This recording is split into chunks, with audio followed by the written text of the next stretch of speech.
Alright, people ask me a lot what got me through it, and you know, big things for me were my family support. I was blessed to have such strong family support. A lot of people I met in prison had been disowned by their families because of repeated involvement in drugs.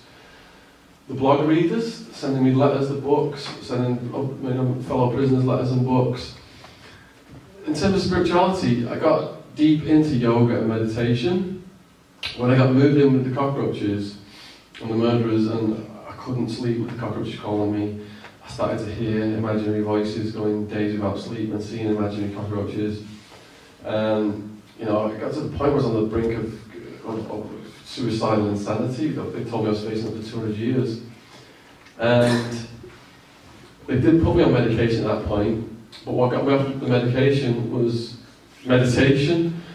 I was doing yoga and I just started to meditate for hours and hours at night, every night, and I felt the anxiety going down. I got into the yoga in my first year. My sister sent me this book, Yoga Made Easy, and I hid it under my mattress because I didn't want the gang members to see it and to think, you know, I was a sissy or something and pick on me. So my sister kept on at me, "Have you tried yoga yet? Have you tried yoga yet?" And I did try it. And I lay down on the floor and I felt all the stress and tension just melting out my shoulders. I thought to myself, I used to take drugs to feel like this. You can actually do this naturally. Because I've got this manic energy, then I threw it into doing yoga and meditation. My dad sent me a book on extreme yoga postures, and when I was in super maximum security prison, at night the prisoners would talk sometimes late until the night, 3 or 4 in the morning. I couldn't get to sleep. I put wet toilet paper in plastic and put it in my ears to make earplugs and try and block it out, but I could still hear them. So I thought to myself, do I just want to toss and turn and be angry that I can't get to sleep, or can I turn this to my advantage? So I pledged to do yoga for as long as they talk, and some nights it was like for 3 or 4 hours a night. So I was getting all these upside down positions. I remember the guard comes along doing a security walk, and I'm hung upside down like a bat in headstand lotus or something, and this guard's like, "My God damn it, Attwood, what are you doing?" And I went from being ashamed of doing it to, but at the end of it, when I was doing these poses out on the rec field when I got moved down to medium and minimum security, the prisoners started coming up to me and asking me to teach them a yoga class, and by the end of it, I had taught them my own unofficial little yoga class. Yeah, so that was the extent, you know, I would consider meditation and the real extent of my spiritual stuff that I did inside there. Is anyone else got any questions then? Yeah. Have you considered writing or advising for sort of executives or approaching them about ecstasy as a gateway drug? A lot of governments and stuff, or UK government at the moment, consider like sort of cannabis as a gateway drug, but as soon as you went straight into sort of like a rave scene and party drugs. I would consider talking to anyone in power who could, you know, make policy changes that were positive to help people with addiction issues, because what I saw was, you know, before I got arrested, I believed the media that prisons were just full of serial killers, child rapists and all this kind of stuff. Lock them up and throw away the key. And I can understand why, you know, a lot of people in the public feel that way. Now, getting in there myself and seeing that it's nearly all people with addiction issues, 90% of them were shooting up heroin and crystal meth where I was at. 2/3 of them hepatitis C, which was slowly killing them. Seeing that the mentally ill, the prison system in America is the biggest houser of the mentally ill. Seeing that a lot of returning war soldiers were coming back with mental illness and ending up in there because they didn't have any support. A lot of my friends in the prison system, like ex-Marines and stuff like that, and hearing all those sad stories. They didn't have the advantages I had in life, a lot of these guys. It really opened my heart to what was going on in the world, and all these corporations in America just making money off the backs of these people. People are commodities. It's $50,000 a year of taxpayers' money per prisoner in these private prisons. They're just warehousing people. A million arrests a year in America right now, I think, for weed, and it's all about just filling these bunks up to keep these profits going. That's why America's got 25% of the world's prison population. Nearly everyone in America has a family member or a friend in prison, basically, right now. There's been a bit of a backlash against that now. We've seen some of the states loosen the drug laws. You know, but seeing all that just really, really opened my eyes to what was going on. What was the question again? I've gone off on a tangent. What was the question? Oh, about the road of drug use? Yeah, So I started over here on the road of drug use, so I thought it was fun and it was cool. The SWAT team took me off halfway down it, and perhaps saved my life. I credit them with saving my life. The guys in the jail who were shooting the heroin and crystal meth, 90% of the inmate population I was housed with, all the day revolved around was getting the drugs in. And it was so sad. And they were killing themselves with hepatitis C and they couldn't stop it.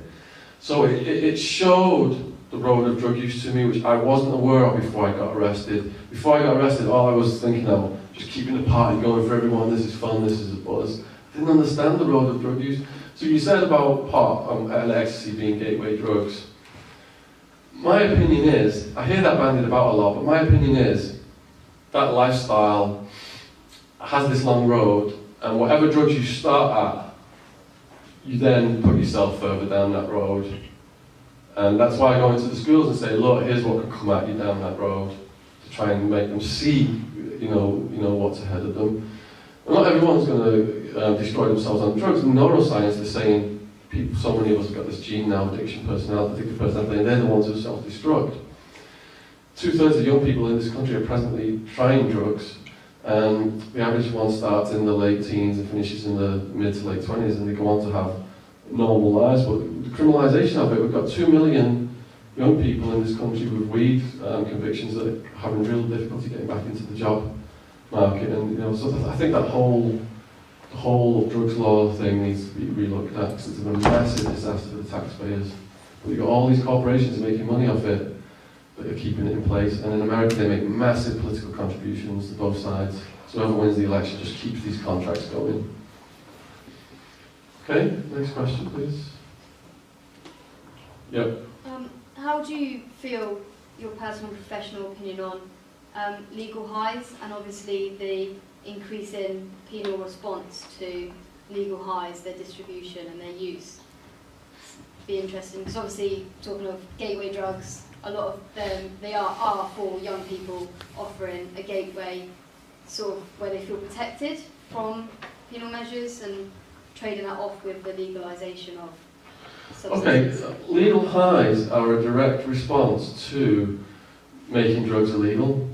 These chemists are trying to outsmart the laws with these synthetic formulas, and these drugs are untested on people, and that's why you've got, the kids taking them don't actually, they're the guinea pig generation for these drugs, because they don't know what's going to happen to them down the road, and people are dying from them because they're completely unsafe. You don't know what kind of reactions can happen. So it's because of drug laws that these kids are going out and taking the legal highs and having these bad reactions. And also with ecstasy, we've seen, 10 young people have died so far this year taking fake ecstasy.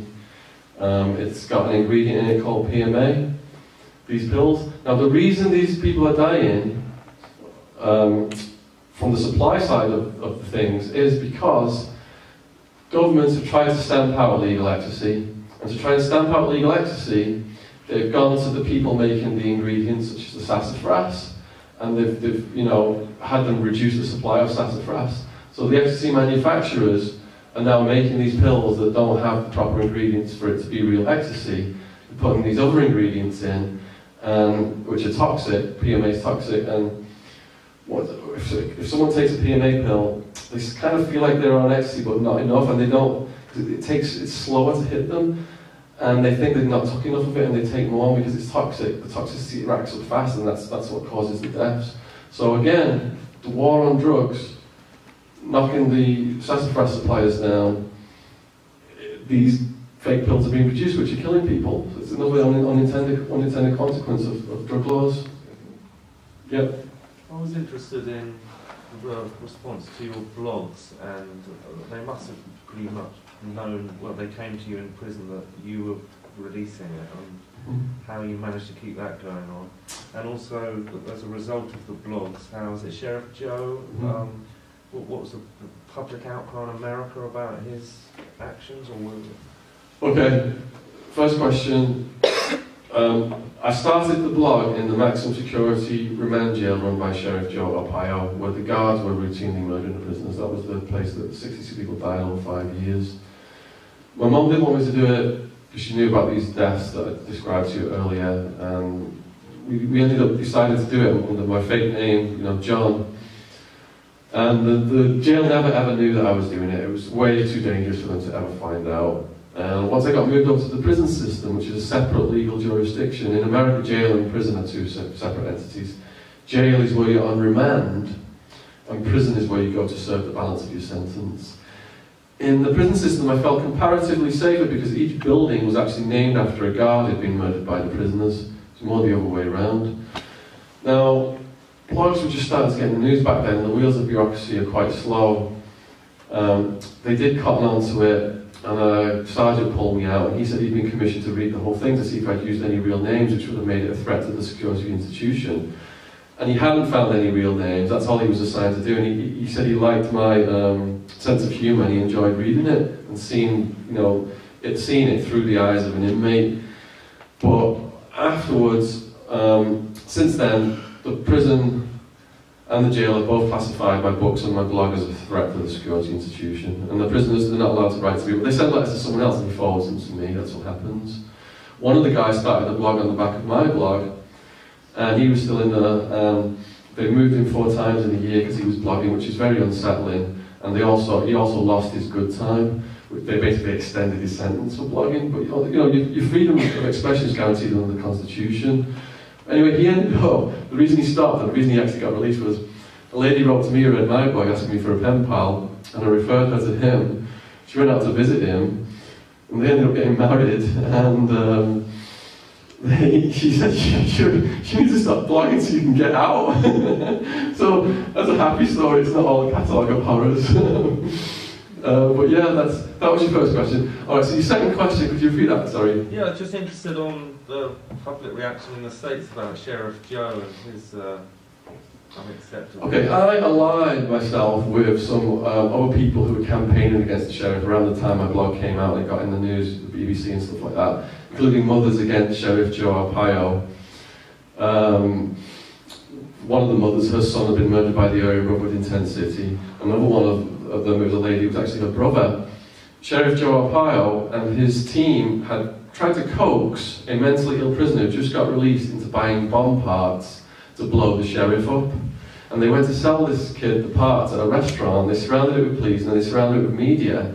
And they made this big headline about how this kid was a terrorist who was going to blow the sheriff up and kill him. It was all over the news. So he's then facing life in prison. He's on remand for like 4 years, I think.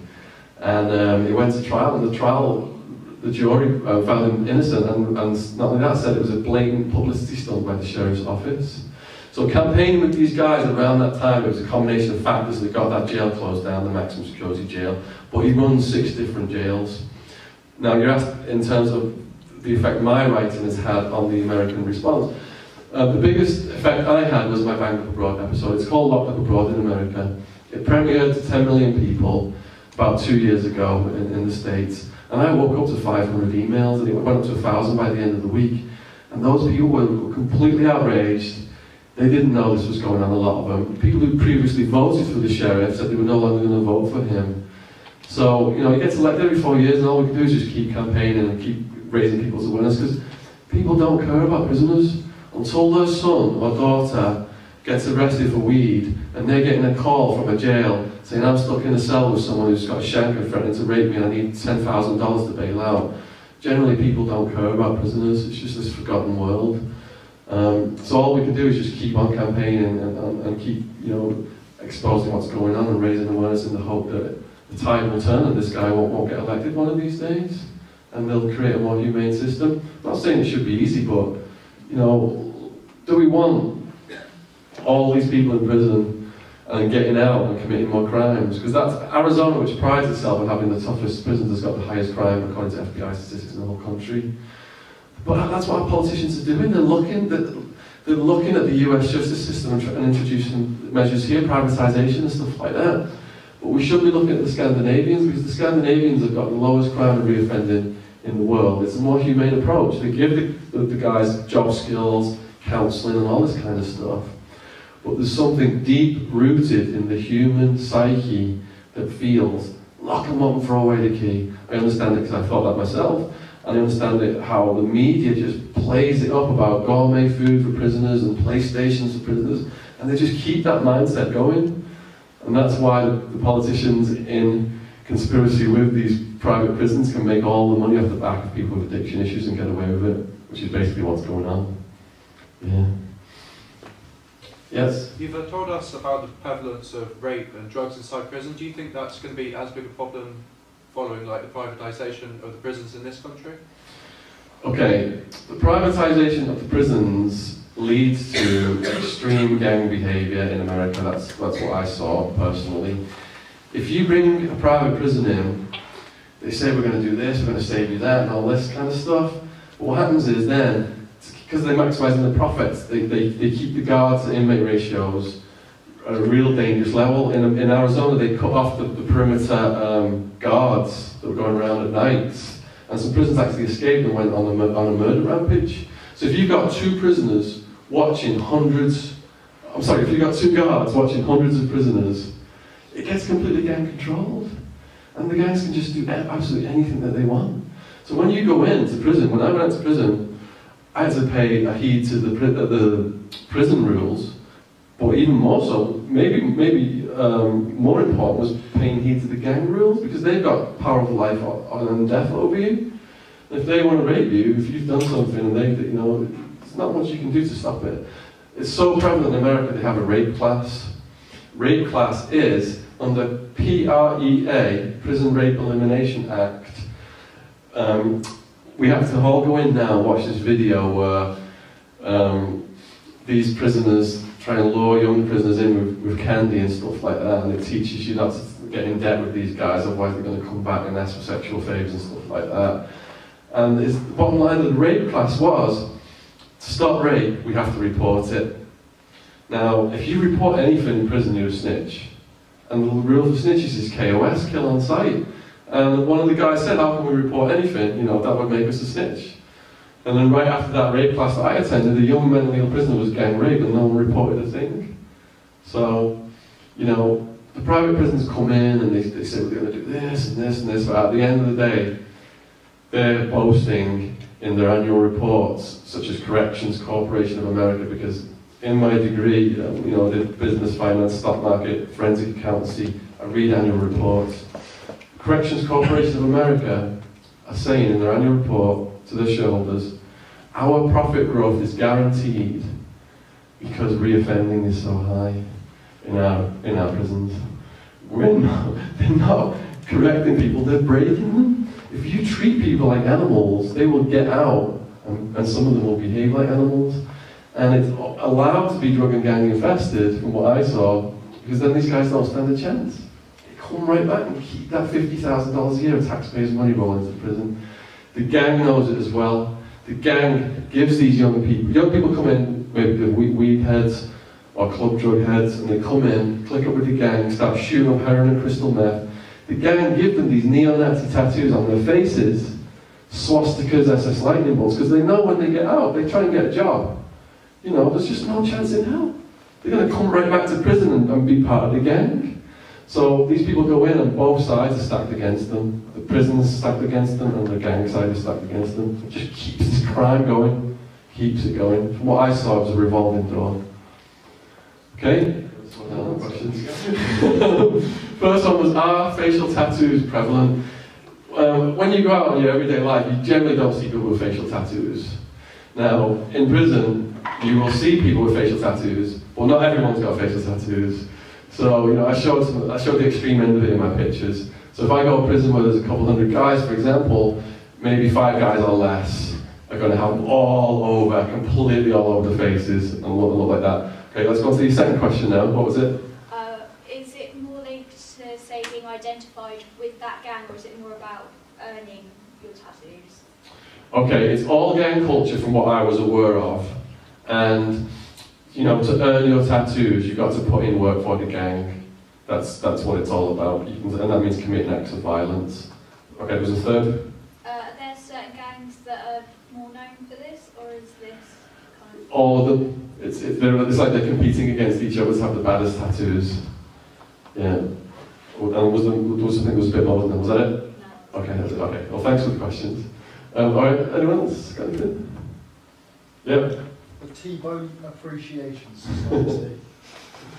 Oh yeah, what I'm going to do is, I'm going to give everyone one of my cards. These are the cards I give out in the schools just with my internet links. If you want to grab one and just pass it to the next person, which also has the T-Bone Appreciation Society link on it. T-Bone, like I mentioned, I tell my story to schools, that's my main job now. And about 3 years ago, it was students up in Liverpool, after I told them pretty much, a lot of what you guys heard today. They said, after they heard T-Bone's thing, at the end of it, they were like, I'm going to start a page on Facebook for T-Bone. Oh, why don't you start a page for it called the T-Bone Appreciation Society? There's almost 10,000 students on it now. For some reason, T-Bone's story really, really grabs the students. And T-Bone doesn't have internet. I print out his wall, I mail it to America. And he said the highlight of his day is reading all these questions and comments from the UK students. And he hopes when he gets released, he can get his passport and come out and do some talks in the schools with me. So it's had a, it's had a good response and a good positive effect on T-Bone as well. T-Bone, he got found innocent of all of his major charges just last week. They were trying to give him 154 years. Basically, because he's served over 20 years, he's considered, a bad person. Because he's black, there's so much racism out there. I think it's 1 in 30 adult black males are in prison in America. So much racism. Because he's been in the military, he's considered dangerous as well, so they just wanted to get him off the street, so they set him up on a bogus case, and he was on remand for 2.5 years, I think. And he took his trial and said, I've not done these things, I'm going to go to trial, and the prosecutor said, you lose, we're giving you 154 years, That's what they do with this plea bargain thing. They say, you're going to get the aggravated maximum if you go to trial, because the reason is, anyone who exercises their right to a trial is going to cost the state a lot of money. The whole justice system's a business model. Tens of thousands, hundreds of thousands, millions to take people to trial depending on the magnitude of the crimes. So they say, we're going to give you the aggravated maximum. That's why 98% of people in Arizona signed plea bargains. Now, T-Bone said, no, I'm not going to do it. I didn't do these crimes. And for a black man to stand up and in an all-white jury in this racist system, and a jury to find him completely innocent.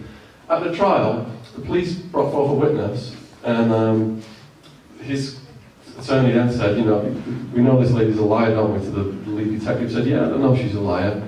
And the police, the main crime they were accusing of, there was a camera there, and they said to the police, where's the film from the camera showing that he's committed this crime? The policeman said, there was nobody that the police had time to get the film. This was at the trial. Because they just don't expect people to go to trial. They think you'll sign for anything, even if you're innocent, to avoid risking getting 154 years. Anyway, so T-Bone's got one minor conviction, and we're hoping that his sentencing just got postponed from Friday to 20th of this month, but we're hoping that he's just going to get back time and get released. And I've been in touch with the chaplain, I've been in touch with his wife, and we're trying to set up a support structure so that he won't go back to drugs when he gets out. He's in his 50s now, he should know better. Yeah. Okay, next question please, yes? Apart from your rape education, were there any other kind of education classes available, or was it?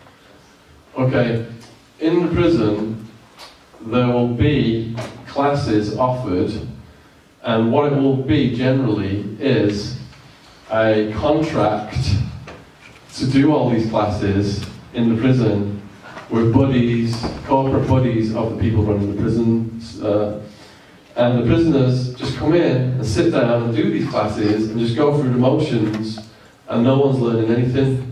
And the reason they do the classes is because if they've got in trouble for drugs in prison and lost their visits or lost their ability to buy commissary, they want to get that back.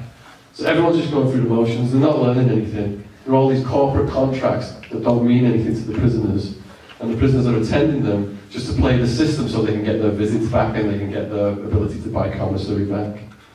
It's all token, yeah. Okay, and the medical staff, a lot of the medical staff were barred from public practice. That's why they've gone into the prison system. Yeah. Okay, anyone got anything else? Yeah. On a personal level, did you find it difficult once you got out of jail to adjust to Because you said you had difficulty finding a job like back in England. But Yeah, I was institutionalised. My mum said I was like a puppy dog following her around the house waiting for orders. And I got offered the opportunity to speak in school right away. It took me about 1.5 years before I felt mentally competent to do it. The laws that apply in prison just don't apply to normal society. And even to this day, I prefer to sit in a restaurant with my back against the wall. Stuff like that, because anything can just happen at any time. Your adrenaline's going constantly. As soon as I went into prison, used to the sounds of heads getting bashed against toilets, bodies getting thrown around, people getting carried on stretchers, looked like they were dead. And you're wondering how on earth I survived that, because I'm just a nerdy business graduate from the UK. Well, over 100 people were arrested with me, including some of my bouncers, including my best friend Wildman, who's one of the main characters in my books. And they were protecting me, and then later on, writing became my currency. I started to write the life story of a mafia mass murderer called True Tony's. He served 125 years. He left the dead bodies of rival gangsters from Arizona to Alaska. And he took me under his wing, and we developed this really close friendship. And by the end of it, he said he felt like I was the son that he never had. So yeah, you know, getting out of a system that's just completely alien to everyday life, you have to decompress from it. It took me about 1 year. I was living with my mum and dad for 1 year, and then I came and moved down south and started to get my work going, all that kind of stuff. But on the other hand, you know, losing everything, having all that stuff taken away from me, has given me a whole new appreciation of life, because I didn't know how to appreciate the small things. And now, you know, a good night's sleep, when I first got out, just being able to walk down the high street and buy a banana or a pair of jeans was like the height of ecstasy for me. When you've lost everything and you get it back, you really, really appreciate what God, especially here in the West when there's so much horrible stuff going on around the world. You know, really, really, I wake up with a smile on my face now. There's no cockroaches in my bed. There's no dead rats in my food. There's no guy threatening to smash my head in with a padlock in the sock. So as harrowing as it was actually something I needed to go through to grow up as a person and to learn a lot. I had to go deep inside myself to analyse the root causes of my addiction, which I was in denial about. Before I got arrested, I was like, yeah, I can have fun on the weekends, I'll never get in trouble. I was saying that until the SWAT team came. And the therapist said, are you a drug addict? No. Someone who wakes up and shoots up heroin and gets through the day like, I'm not a drug addict. So Shaun, an addict is someone who does drugs to the point where it affects their life. Take a look around, you know, where you look out the window, you know, gun tower and all that kind of stuff. And that taught me, I read over 1,000 books in just under 6 years, and I thought reading was frivolous beforehand. Read a lot of the original texts in psychology and philosophy. And I was doing it to try and understand myself and my past behaviour on this fantastic journey through literature, and it's just completely changed my values. You can take a book, and Emma's going to write your name down, and then she's going to collect the money later on. So, alright. Thank you for all your questions, cheers, thank you.